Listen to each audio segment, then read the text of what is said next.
This episode of Weekly Spooky is brought to you by Babysitter Massacre, Daddy's Little Killer, available on paperback and ebook on Amazon.com. A good babysitter is hard to find, especially when they're all dead. Larkin's first night with the Babysitters Club has her filling in for a friend that's blowing off work for a hot date.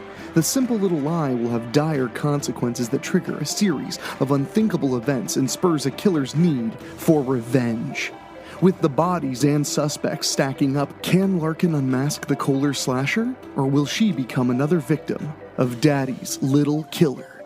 From the twisted mind of Weekly Spooky writer David O'Hanlon comes the first book in the Babysitter Massacre franchise series created by me. So check it out right now. Babysitter Massacre, Daddy's Little Killer, available now on ebook or paperback at Amazon.com. What's that? You want to be scared? Come with me.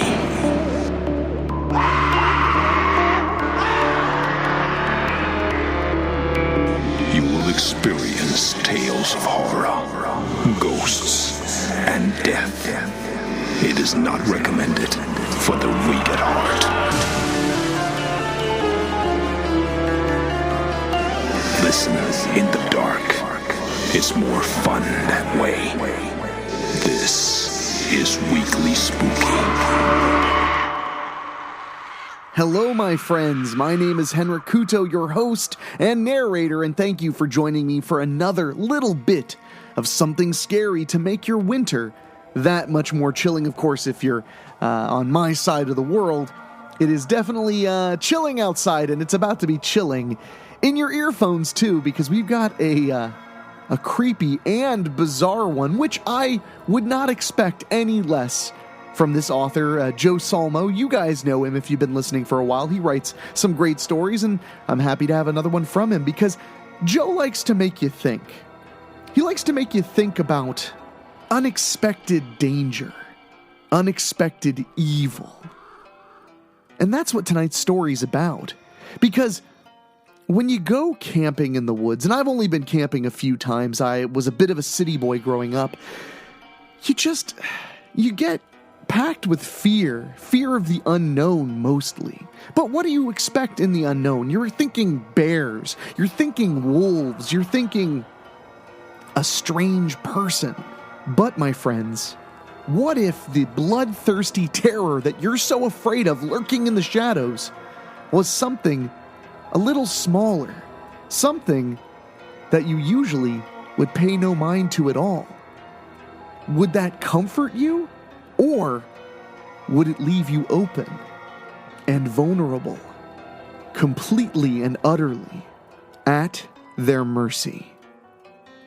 So let's get to the story right now, and afterward I'll chat with you. But for now, here we go. Adam's Tale by Joe Solmo. In another time, the cool, damp night air would have felt good on Adam's drunk face. The moonlight shone between the thick branches of an ancient maple tree only feet away. It might have been a mile away as far as Adam was concerned. It was the pine tree he worried about, the pine tree that he could smell but not see. Its rough bark dug into his back as he struggled with the bonds that held him in place. How he got here was some sort of mystery. The woods, he remembered. A party, he remembered. Camping with friends was the last thing that he remembered. Where were they now? Did one of them do this? Where was Felicia? He tried again to turn his head to get a better view of his surroundings, but he still couldn't move. Something was around his forehead, keeping him against the hard, rough bark of the tree. He strained his ears, listening for some clue that could give him answers. But the only sound he heard were a rustling in the branches above him in the trees. At first, he was alarmed but relaxed after realizing that whatever was up there was too small to give him trouble. It was the animal that tied him up that he was most interested in, anyway. "Are you out there?" he asked the night and listened. No response. He knew the man had to be out there, somewhere. "Hello?" Adam called out to his captor. Frustrated, he kicked his feet, disturbing the bed of pine needles. That was when he heard the snicker. In the shadows of the maple in front of him, something moved. A flash of orange light illuminated a face Adam had never seen before as it lit his cigarette. Who was this guy? "Who are you?" Adam asked, straining to see in the dark. "Let's not worry about that now. You won't be around long enough for us to get acquainted. It's near midnight, the witching hour, and all that," the stranger said, waving his cigarette around as he talked. "Where are my friends?" Adam asked. "What did you do to them?" "I didn't do anything. All I did was set the plate. Everything has to eat," the stranger mumbled. "What the fuck does that mean? Untie me!" Adam said. "Why would I do that? Today's been going great so far. The best in a long time. They will be pleased." Adam struggled against the bonds that held his arms behind his back, nearly dislocating his shoulder in the process. He grunted with the effort, which made the stranger laugh. He approached Adam and kneeled down, making intense eye contact with him. He got so close, Adam could smell the man. A combination of cigarette smoke, sweat, and halitosis. But the man's icy stare kept him from retching from the smell. There was a timelessness in those eyes. He was only 2 inches from Adam's face now.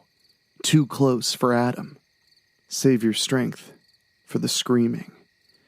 There will be lots of screaming," he said, and cracked a smile. He touched Adam's cheek with his lit cigarette. Adam yelled out and tried to twist out from under the burning cigarette, but the ironclad grip on his head wouldn't let go. He cried out into the chilly night again and again as the man burned him, each touch a shock of pain on his cheek.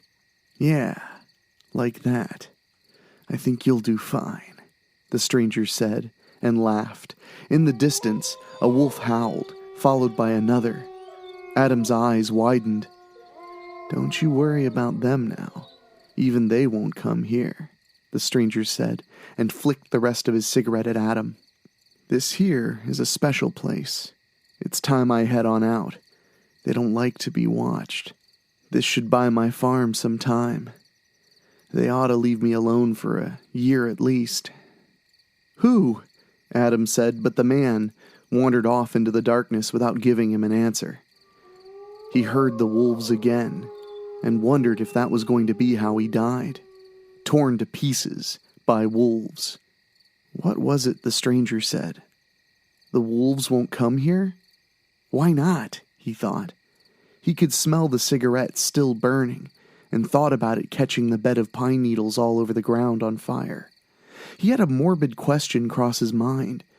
Would he rather die in a fire, or be eaten by wolves? He almost laughed at the idea of getting a choice. He wondered if the wolves liked barbecue. A half hour passed. The cigarette burned out and the wolves didn't get any closer. He could still hear them howling out there in the forest, somewhere. His cheek hurt from the stranger's cigarette burn barrage, and he wished he could look at it in a mirror. He heard the sound of a small animal rustling in the dead leaves somewhere in front of him, near the maple tree, where the man had been standing. He wished he knew why this was happening to him. The maple tree reminded him that the path beyond it leads to an old natural chimney, a rock formation that leads down into the earth. He had found out about it on a hiking app, and he convinced his friends to come out here to hike and camp. But where were they now? He hoped they were okay. Adam thought his hand was going numb. The pins and needles sensation was beginning to set in. But then he realized it felt more like tiny little bites. He wiggled his fingers and felt something furry run across his hand. What the fuck was that? Another nibble on his fingertips. "Ah, you fucker!" he said, and wriggled against his bonds as hard as he could. And, to his surprise, he freed his hands. He quickly worked on whatever was tying his head to the tree and wriggled free. He stood up and turned around to find a chipmunk sitting there, considering him with its black eyes. "You the one that bit me?" he called out and kicked at the rodent. It easily dodged his foot in the moonlight. Adam rubbed his cheeks and tried to get a good idea of his surroundings. If the large maple was there, then camp must be this way, he thought, and headed off in that direction, trying to work the cramps out of his muscles. The little chipmunk hopped after him on the forest trail, keeping its distance.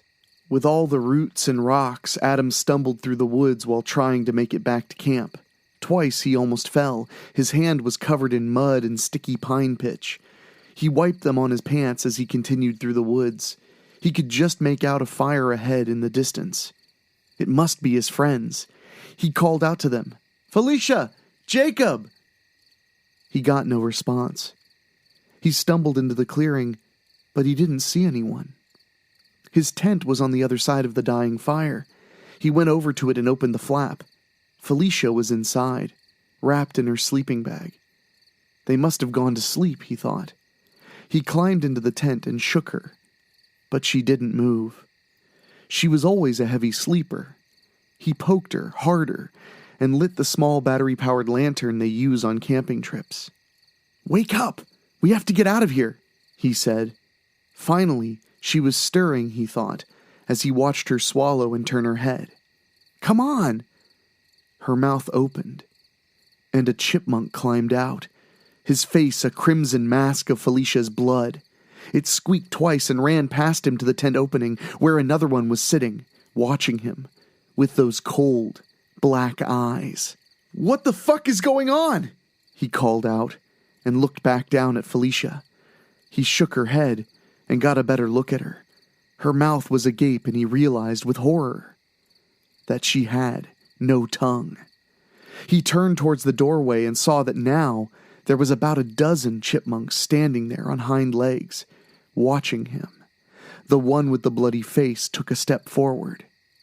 "We are Tommyus," the bloody one squeaked. "Tommyus." The rest chirped in high-pitched unison.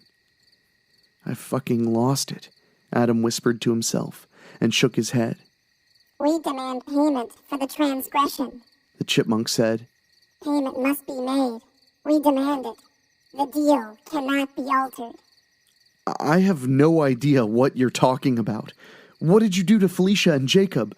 he asked, then started to laugh as he realized he was having a conversation with a chipmunk in a tent next to his dead girlfriend. Did he forget that he ate a bunch of mushrooms? 200 cycles ago, the deal was made. This land, our land, to be shared for a price. The blood price must be paid. A life for each season that passes, and we would share our sacred forest with the man and his kin. The most fertile land for his food to grow. Waters that grant a long life. The chipmunk squeaked. The moonlight lit the orbs that watched him above its chubby cheeks. "I don't understand," Adam said, and charged the entrance to the tent. The chipmunks scattered out of his way. He turned towards the tent and started to tear up as he glimpsed Felicia through the tent flap. The Tommyus formed a circle around him, keeping out of kicking distance. "Human, you are the blood price. You and your friends must be given to Tommyus. The price must be paid." The spokesperson for the chipmunks squeaked angrily. "You're not going to get me. Jacob!" he yelled, trying to get his friend to wake up. Maybe together they could escape this nightmare. "Your friend is with the ducks, Tommyus. He cannot hear you." The bloody chipmunk said calmly. "You will meet him soon yourself. The time draws near. The price must be paid." "You can't have us!" Adam yelled and ran to his friend's tent. He ripped open the tent flap and jumped back at the horrid scene he saw inside. There was a chipmunk, the size of a St. Bernard, in the tent, digging into his friend's flesh. Blood was everywhere. The large rodent turned to face him, an entrail hanging from its mouth, the soft tissue stuck between its elongated rodent teeth. He heard the patter of the chipmunk's feet as they approached behind him. He backed out of the entrance of the tent, retching from the smell. "Ducks, Tommyus. He is the sacrifice." The bloody-faced one squeaked and saluted the large beast. "It is promised. The blood," the largest said, leaving the tent. There was a shine of intelligence in its black eyes. "The blood," the bloody one said. The rest of the chipmunks crossed their arms in salute as well, then returned to all fours. "Oh, fuck this nonsense," Adam said, and punted the closest chipmunk across the campsite. He turned towards the big one. "You want some of this?" he said angrily. You are promised. Bring the bowl. The duck's Tommius said in a deeper voice that still squeaked, and the bloody-faced chipmunk ran off with 2 others. Adam looked around for a weapon. He saw his hiking staff near his tent. He worked his way over to it, keeping his eyes on the duck's Tommius. "You're going to pay for this," Adam said, picking up the hiking staff. He pulled off the rubber tip that covered the metal spike underneath. He brandished it like a sword, pointing the tip at the duck's Tommius. The bowl! The blood! Rang squeaky chipmunk voices as one. The bloody-faced chipmunk returned with the others dragging a stained wooden bowl. The duck's Tommius stepped closer to Adam. A sneer crossed its adorable chubby-cheeked face. "Stay back. I'll skewer you and all your little friends and roast you over the campfire," Adam said, and swung the staff at the large chipmunk. "Just like picking up trash," he said, and stabbed down, impaling one of the chipmunks, who let out a chilling death squeak. The rest of the chipmunks circled Adam and started to squeak in unison to their approach. A marching cadence of the chipmunk armies approached. Adam swung and knocked a chipmunk over. He turned towards the large one that was getting a little too close for comfort. He felt the weight of a few of them climbing up his legs and tried to swat them off. That's when the big one jumped on his back, knocking him to the ground. He hit his head on something hard and got dizzy. The duck's Tommius stuck its face close to Adam's. In 200 years we have not gone without the blood. We will not now. Know this, human. Your blood will satiate a hunger in us that is almost impossible to control. It keeps your species safe. It is a noble thing that you are doing. It squeaked. The blood! The bowl! The bloody-faced chipmunk said and dragged the bowl closer. The chipmunks all climbed on his back. His body was growing weak. Did he hit his head that hard? By now, the enzymes in our saliva have worked into your bloodstream. I'm sure you remember a few nibbles back in the forest, yes? Came the voice from behind him. Panic began to set in. For the first time, Adam was worried for his own safety. Numbness took over his body as they moved the bowl under his cheek. He felt the duck's Tommius bite into his neck, and then the warm trickle of his own blood run down into the bowl. He couldn't turn his head to see, but he felt the chipmunks leave his back and heard them slurping from the bowl. The duck's Tommius moved its form in front of Adam. It was hard for him to concentrate. The corners of his vision began to turn dark. He tried to focus on the dog-sized rodent in front of him. That was when he noticed all the chipmunks were lined up in front of him, like a buck-toothed firing squad. The blood, the life. They all squeaked from the hole between their adorable chubby cheeks. Their eyes flashed red before they charged him. He was helpless to stop it. Needle teeth tore into his face. He might have screamed just before darkness took over, and he succumbed to the chipmunk's will.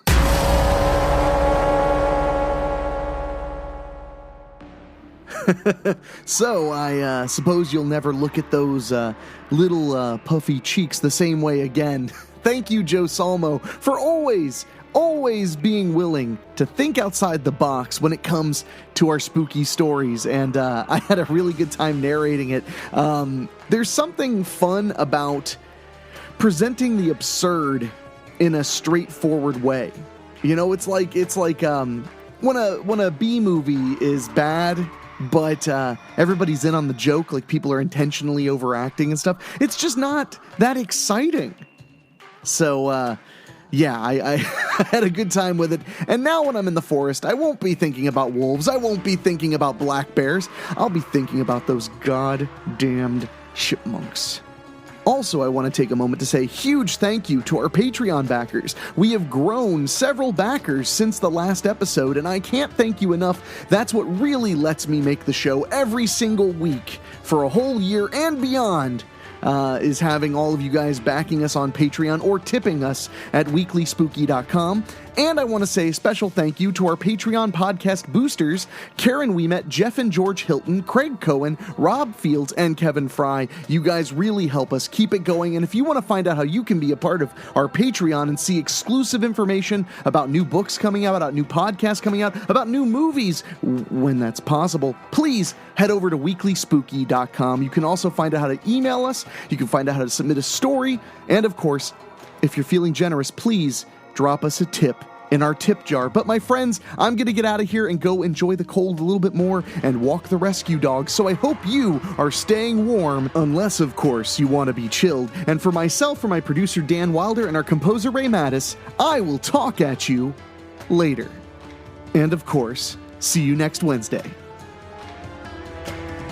Thank you for listening. Make sure to find your way back next week. But for now, you are safe. Trust me.